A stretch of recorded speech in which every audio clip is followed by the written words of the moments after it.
Oi, gente, sejam bem-vindos ao 13º dia do nosso propósito de 21 dias de oração, jejum e meditação na Palavra de Deus.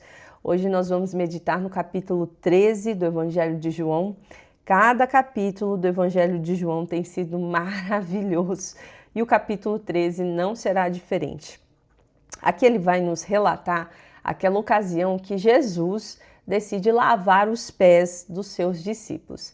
E só para te dar um pouco de contexto, era comum naquela época os servos da casa lavar os pés daqueles que chegavam da rua. Imagine, as ruas eram cheias de areia, eles tinham o costume de usar sandálias, então toda vez que chegava em casa, os pés estavam muito sujos e precisava ter esse ritual aí de lavar os pés para não deixar a casa imunda, não é verdade? Mas geralmente quem fazia isso eram os servos e não os donos da casa. Mas quando Jesus ele decide se humilhar, entre aspas, e lavar os pés dos seus discípulos, eles ficam impactados com aquela atitude em primeiro lugar, mas Jesus quer ensinar algo muito precioso. O mundo nos ensina o quê? Que aquele que está no topo é aquele que é servido, é aquele que é aplaudido, aquele que manda em muitas pessoas. Esse sim tem autoridade. É isso que o mundo nos ensina, é isso que o mundo diz que é o verdadeiro sucesso. E aí nós seguimos essa mentalidade e só vamos nos sentir satisfeitos quando nós estivermos no topo ali, mandando em um monte de gente, tendo muitas pessoas nos servindo, tendo muito poder e assim por diante. Mas a Bíblia nos ensina o oposto. Obviamente, a Bíblia, ela ensina um reino de ponta cabeça. Ela ensina que não é aquele que está no topo, mandando em todos, que é o que tem mais autoridade, mas aquele que se humilha e serve a outros. É esse que verdadeiramente alcança a autoridade. O próprio Filho de Deus, o próprio Deus Criador, que se humilhou, que deveria ser servido, ele veio para servir e servir os seus. E ele nos coloca, esse exemplo, ele ensina aos seus discípulos, deixando esse exemplo para eles, dizendo que eles deveriam fazer o mesmo, e essa continua sendo a lição para mim e para você. Então, quando nós enxergamos que o verdadeiro sucesso do homem não é sobre quantas pessoas ele consegue mandar, mas é sobre quantas pessoas ele é capaz de servir. Tudo muda, é libertador, porque você não depende da resposta de outros, você não depende do aplauso de outros, da aceitação. Você só depende de você e da sua disposição em se entregar pelo próximo, pelo outro, sem esperar nada em troca, sem esperar reciprocidade. Quando nós entendemos isso, quando a ficha cai, nós somos libertos. E aí o sucesso, o verdadeiro sucesso, aquela sensação de que cumpri a minha missão, finalmente somos capazes de alcançar. Portanto, eu quero deixar essa lição aqui com você hoje. Não é sobre quantas pessoas você consegue mandar, é sobre quantas pessoas você consegue servir. E servir genuinamente, não esperando algo em troca, porque o mundo está cheio de pessoas querendo fazer favores uns para os outros, mas porque estão interessados naquilo que elas podem receber em troca. Não é sobre isso que eu estou falando, é o serviço genuíno. Você quer seguir o exemplo de Jesus? Então sirva. Sirva com o coração disposto, aberto, não esperando algo em troca, mas sabendo que essa é a missão para a qual Ele te chamou. Independente da resposta, não importa se a pessoa que você serve vai ser grata, se ela vai reconhecer, o que importa é que você está seguindo o exemplo do teu Criador, o exemplo de Jesus, e isso vai trazer satisfação no seu coração. Esse é o verdadeiro sucesso de um homem que entendeu a sua missão. Não é sobre quantas pessoas você consegue mandar, mas quantas pessoas você consegue servir. E a segunda e última coisa que eu queria deixar aqui, para vocês refletirem nesse texto tão precioso, eu queria ler o versículo 1 em diante. Ele diz assim, capítulo 13 de João. Antes da festa da Páscoa, Jesus sabia que havia chegado sua hora de deixar este mundo e voltar para o Pai. Ele tinha amado seus discípulos durante o seu ministério na terra e os amou até o fim.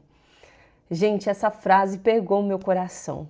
Jesus amou os seus discípulos até o fim.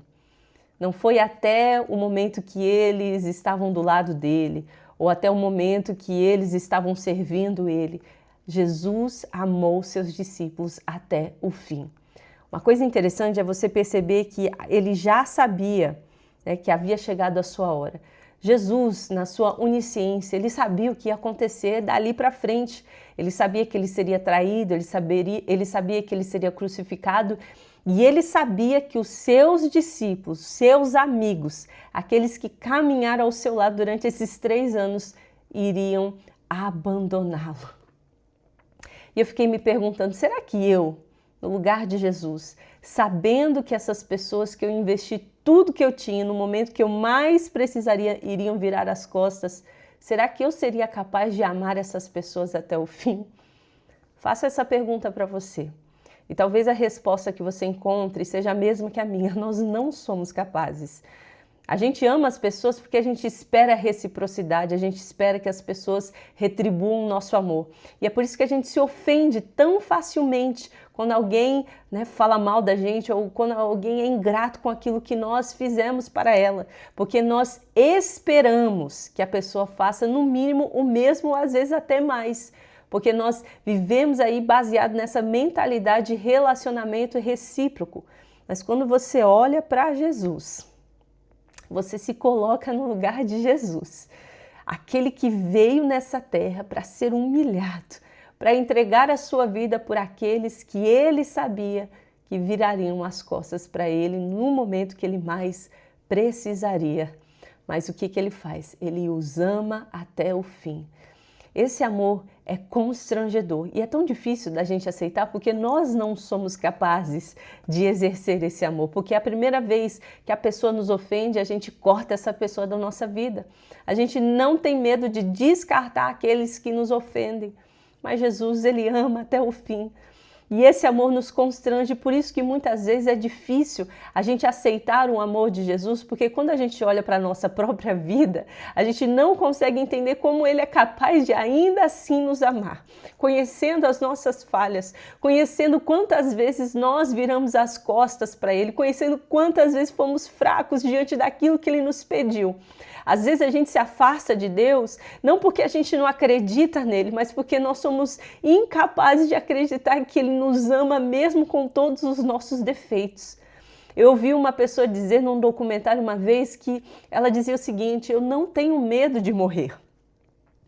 Eu tenho medo da cara de nojo que Deus vai fazer quando me encontrar.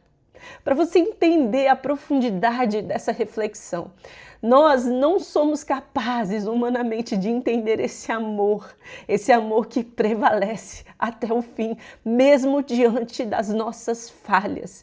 E esse amor nos constrange, é por isso que é somente pela graça que nós alcançamos e recebemos esse amor. Não é humanamente coerente, mas esse é o amor que ele tem por mim e por você. Ele nos ama até o fim. E é por isso que a salvação ela não depende de nós, porque se dependesse de nós, nós não conseguiríamos. A salvação ela vem desse entendimento que nós servimos um Deus que nos ama até o fim. E obviamente isso não é desculpa para a gente continuar vivendo uma vida medíocre, né, que desagrada ao Senhor, porque quando você entende isso de verdade, isso te dá força para querer viver diferente.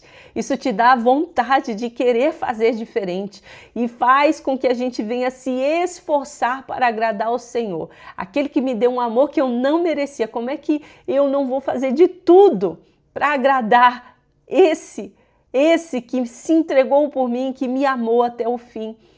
Muitas vezes a gente espera, não, deixa eu melhorar e eu volto para Deus, mas você nunca vai ter força, né, para melhorar sozinho, porque o amor que lança fora todo mundo é esse amor que te dá força para viver uma vida que agrada ao Senhor. É o entendimento desse amor que prevalece até o fim, que nos dá força para dizer não ao pecado, dizer não àquilo que nos afasta do Senhor. Então, não espere você ficar bem para voltar para o Senhor, porque somente Ele pode te dar a força que você precisa para se levantar e viver uma história, né, uma nova história com o Senhor, para que você possa de fato viver os planos que Deus tem para a sua vida. Vamos orar. Senhor Jesus, eu te agradeço por esse amor que nos constrange, por esse entendimento que não existe outro lugar que possa nos dar a força que precisamos para viver uma vida que te agrada, Senhor. Que possamos entender de uma vez por todas que não existe vida fora daquilo que o Senhor tem para nós. E eu oro por cada pessoa agora escutando esse devocional, se ela hoje precisa de um toque especial, né? de um entendimento mais profundo do teu amor, que o Senhor venha revelar a ela, abrindo os seus olhos, amolecendo o coração, que haja perdão de pecados, que haja restauração de comunhão, que haja libertação, que haja cura, que o Senhor de fato possa entrar na nossa vida e transformar a nossa vida. Obrigado pelo teu amor, obrigado, Jesus, porque o Senhor nos ama até o fim, independente das nossas circunstâncias, independente, né, dos erros que cometemos. O Senhor nos perdoa, o Senhor nos lava, o Senhor nos faz novas criaturas, ó Pai, e é esse amor que nos dá força para continuar. Obrigado, Jesus, que essa palavra, né, encontre espaço dentro de nós e essa semente ela venha crescer e frutificar. Em nome de Jesus, amém e amém. Que Deus te abençoe e até o próximo devocional.